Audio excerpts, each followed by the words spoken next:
வணக்கம் டாக்டர் ஜெயவர்டிக்கு வரவேற்கின்றேன். உடலில் சர்க்கரையின் அளவு அதிகமானால் கிட்னியோட ஃபங்க்ஷன் கம்மியாகும், கிட்னி அது பாதிக்க வாய்ப்பு இருக்கு. அதே சர்க்கரையை நீங்க நல்ல கண்ட்ரோலா வச்சுட்டீங்க அப்படின்னா கிட்னி ஃபங்க்ஷன் மீண்டும் இம்ப்ரூவ் ஆகிறதுக்கும் கிட்னி ஃபங்க்ஷன் பாதிக்கப்படாமல் இருக்கிறதுக்கும் வாய்ப்பு இருக்கு அப்படின்னு சொல்லி பல வீடியோக்குள்ள சொல்லியிருக்கிறோம். அதற்கு ஒரு ப்ரூஃப், ஒரு அத்தாட்சி தான் இப்போ நான் ஒரு ரிப்போர்ட் உங்களுக்கு ரீட் பண்ண போறேன். ஒரு நபர் சர்க்கரை ரொம்ப அதிகமா வந்து கிட்னி பாதிக்கின்ற நிலையிலையும் அதே நபர் ப்ராப்பரா சர்க்கரைக்குரிய சிகிச்சைகளை எடுக்க வச்சு மீண்டும் கிட்னி ஃபங்க்ஷன் இம்ப்ரூவ் ஆனதையும் நான் ஒரு ரிப்போர்ட்டா உங்களுக்கு காட்ட போறேன். சர்க்கரை இருப்பவர்கள், சர்க்கரைக்கு ஏற்கனவே ட்ரீட்மெண்ட்ல இருக்கிறேன் அல்லது சர்க்கரைக்கு நான் ட்ரீட்மெண்ட்டே பண்றதில்லை அப்படிங்கிறவங்க தயவு செஞ்சு வீடியோவை முழுமையாக பாருங்க. இந்த வீடியோக்குள்ள போறதுக்கு முன்னாடி ஏற்கனவே நிறைய மூலிகை சம்பந்தமான பதிவுகள், ஹோம் ரெமெடிஸ், மூலிகை பொடிகள் பற்றி நம்ம நிறைய பேசியிருக்கிறோம். நிறைய பேர் அந்த மூலிகை பொடிகள் பக்கத்தில் கிடைக்கலன்றீங்க. அந்த மாதிரி கிடைக்காத நபர்களுக்கு சித்தாயுர்வேத மருந்துகள், மூலிகை பொடிகள் போன்றவை indianayush.com அப்படிங்கிற வெப்சைட்டில் உங்களுக்கு கிடைக்குது. அந்த வீடியோட லிங்க் கீழே கொடுக்குறேன். பக்கத்தில் கிடைக்காத நபர்கள் இந்த லிங்கை பயன்படுத்தி வாங்கி பயன்பெற்றுக் கொள்ளுங்கள். அதாவது ஒரு 2-3 மாதத்துக்கு முன்னாடி, ஜனவரி மாதம், ஒரு 59 வயது உடைய ஒரு ஐயா வராங்க. அவருக்கு வந்து சில ஆண்டுகளுக்கு முன்னாடியே சர்க்கரை வியாதி இருக்கு, கண்டுபிடிச்சாச்சு. ஆனால் இவர் நிறைய யூடியூப் வீடியோ, ஃபேஸ்புக் அது இதுன்னு நிறைய பார்த்து இவராகவே நிறைய காய்கறிகள் அரைச்சி குடிக்கிறது. காயை கொத்தரங்காய் அரைச்சி குடித்தா சர்க்கரை குறைஞ்சிரும், சுரக்காய் அரைச்சி குடித்தா கிட்னி ஃபங்க்ஷன் இம்ப்ரூவ் ஆகும் அப்படின்னு சொல்லி மருந்து மாத்திரைகள்லாம் எடுக்கிறத விட்டுட்டு வெறும் காய்கறி 3 வேளையும் அரைச்சி நிறைய குடிக்கிறார். ஆனால் சில மாதங்கள் பண்ணிட்டு ஒரு சில இம்ப்ரூவ்மெண்ட் அவருக்கு தெரியுது. இதெல்லாம் குடிச்சா எனக்கு டயர்ட் இல்லை அப்படி இப்படின்னு நிறைய சொல்கிறார். ஆனால் அல்டிமேட்டாக போய் செக் பண்ணி பார்த்தோம் அப்படின்னா அவருடைய ரத்த சர்க்கரையின் அளவு மிக அதிகமாக இருக்குது. 371 அவரோட ரத்த சர்க்கரையின் அளவு. அவரோட ரிப்போர்ட் என்னோட ஃபோன்லேருந்து நான் உங்களுக்கு வாசிக்கிறேன்.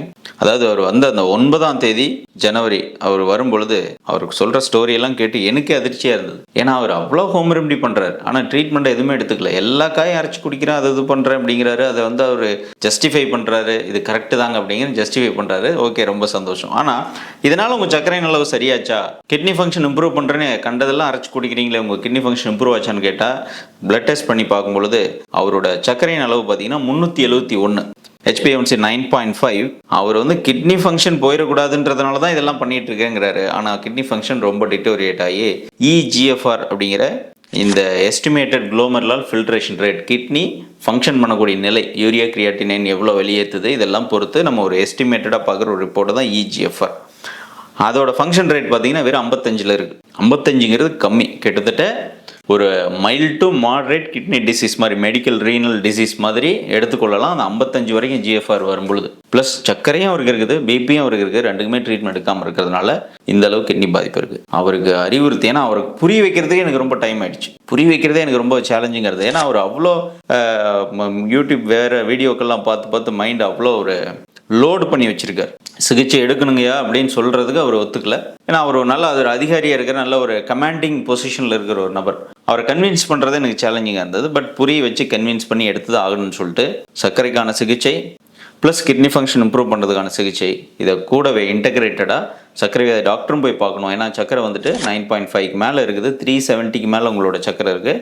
சர்க்கரை டாக்டர் கட்டாயம் பார்க்கணும்னு சொல்லி அறிவுறுத்தி ஒரு டயபெட்டாலஜிஸ்ட்டுக்கு நீ அனுப்பி அவரோட சிகிச்சை ப்ளஸ் நம்ம கொடுக்குற சர்க்கரை சிகிச்சை, கிட்னி ஃபங்க்ஷன் இம்ப்ரூவ் பண்ணுற ட்ரீட்மெண்ட் எல்லாம் இன்டகிரேட்டடாக பண்ணுறோம். அதையும் எடுக்கிறாரு, இதையும் எடுக்கிறாரு. டயட் எல்லாம் மாற்றி காலை உணவு, சிறுதானிய உணவுகள் எடுங்க. அவர் சாப்பிட்றதே இல்லை காலையில். இந்த மாதிரி காய்கறி ஏதோ அரைச்சி குடிச்சிட்டு விட்டுறேன் அப்படிங்கிறார். காலை உணவு சிறுதானிய சோறு கட்டாயம் சாப்பிடணும். மத்தியானம் வடிச்ச சாப்பாடு எடுங்க. நைட்டு மட்டும் காய்கறிகள் வேக வச்சு எடுங்க, அரைச்சி எடுக்காதீங்க. வேக வச்ச காய்கறிகள் கூட நீங்கள் எவ்வளோ வேணால் சாப்பிட்டுக்கோங்க. அரைச்சி ஜூஸாக குடிக்கிறத விட்டுட்டு அது ஒரு வேளை உணவாக நீங்கள் மாற்றுங்க அப்படின்னு சொல்லி அவரை கைட் பண்ணி அவரை சரி பண்ணி 2-3 மாதம் அவரே ட்ராவல் பண்ணதுக்கப்புறமா நேற்று எகெயின் அவரோட GFR 5ஆம் தேதி 5/5/2026 அவர் மீண்டும் நான் பார்க்குறேன். அவரோட GFR rate, kidney function rate 55 இருந்தது, இப்போ 82க்கு வந்துடுச்சு. 55 இருந்தது, 82 GFR ரேட். அவரோட யூரியா கிரியாட்டின் 1.5 கிட்ட இருந்தது, இப்போ கிரியாட்டின் லெவல் 0.7. HbA1c 9.5 இப்போ 8. 371 சுகர் இருந்தது, இப்போ வெறும் 207 தான் இருக்குது. இன்னும் கம்மி பண்ண முடியும். இன்னும் ஒரு சில மாதம் இன்னும் அது இம்ப்ரூவ் ஆகும். இது எதுக்காக நான் இதை சொல்கிறேன்னா, நீங்கள் சர்க்கரைங்கிறது ஏதோ ஒரு சாப்பாடு, உணவு எவ்வளோ வேணா இருக்கலாம். அவர் சொல்கிறார், அந்த வீடியோவில் ஒருத்தர் சொன்னாருங்க, சர்க்கரைங்கிறது ஒரு சத்து தான், அந்த சத்து எவ்வளோ வேணா இருக்கலாம், அதனால் எந்த பாதிப்பு வராது, டாக்டருங்களாம் ஏமாற்றி மாத்திரை வைக்கிறாங்க அப்படின்னு சொன்னார்னு அவர் சொல்கிறார். சர்க்கரைங்கிறது சத்து தான், ஆனால் அந்த சத்து எவ்வளோ இருக்கணும்னு ஒரு பவுண்ட்ரி இருக்குல்ல, அது தயவு செஞ்சு புரிஞ்சுக்கணும். அதீதமாக இருந்ததுன்னா சர்க்கரைங்கிறது ஒரு சத்து மட்டும் கிடையாது.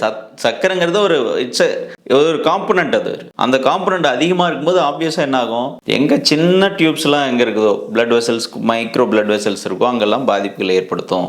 அப்படி ஏற்படும் போது தான் கண்ணு பாதிப்பு. அவர் இன்னொன்று சொன்னார், சர்க்கரை வியாதிக்குள்ள என்னெல்லாம் காம்ப்ளிகேஷன் இருக்குமோ எல்லாமே அவர் சொல்கிறார். யூரின் பிரச்சனை இருக்குது, GFR ரேட்டு கம்மியாக இருக்குது, கண் பார்வை கம்மியாக தெரியுது, பிளர் ஆகுது எனக்கு அப்படிங்கிறாரு, கிடினஸ் வருது, சோர்வு, உடல் சோர்வு எல்லாம் சொல்கிறாரு. ஆனால் இதை தான் அவர் ஃபாலோ பண்ணிட்டு இருக்காரு. எனவே இந்த 3 months அவரை கைட் பண்ணி அவரை ப்ராப்பராக ட்ரீட் பண்ணி இன்டகிரேட்டடாக அவர் டயபெட்டாலஜிஸ்ட் கொடுக்குற மருந்தும் எடுக்கிறாரு, ப்ளஸ் நம்ம கொடுக்குற மருந்துகளும் அவர் எடுத்துக்கிட்டு இன்றைக்கி அவருடைய overall health report wise has been improved.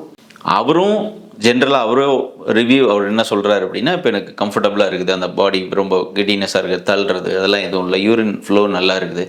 அவர் பயப்படுறதே எதுக்குன்னா கிட்னி ஃபங்க்ஷன். ஏன்னா அவர் கூட ஒர்க் பண்ணுற நிறைய கொலீக்ஸ் எல்லாம் டயாலிசிஸில் இருக்காங்களாம். அதுக்கு பயந்துட்டு தான் சார் நான் இவ்வளோ வீடியோ பார்த்தேன், அவங்கள மாதிரி நானும் ஆயிடக்கூடாது அப்படின்னு. கடைசி அதுவே எனக்கு வினையாக முடிஞ்சிருச்சு அப்படின்னு இப்போ அதை உணர்றாரு. இப்போ அவர் அதை புரிஞ்சுக்கிட்டார். எனவே இந்த வீடியோ பார்த்துருக்க நண்பர்கள் தயவு செஞ்சு உங்கள் ரிலேட்டிவ்ஸ், உங்கள் ஃப்ரெண்ட்ஸு, ஃபேமிலி இல்லை உங்கள் கொலீக் எல்லாத்துக்கும் ஷேர் பண்ணுங்கள். பதிவை ஷேர் பண்ணிவிட்டு அவங்களுக்கு இது தெரியட்டும். சர்க்கரை அளவு கூடினா கிட்னி ஃபங்க்ஷன் டிட்டோரியேட் ஆகும் அப்படின்னு தெரிஞ்சுக்கோங்க.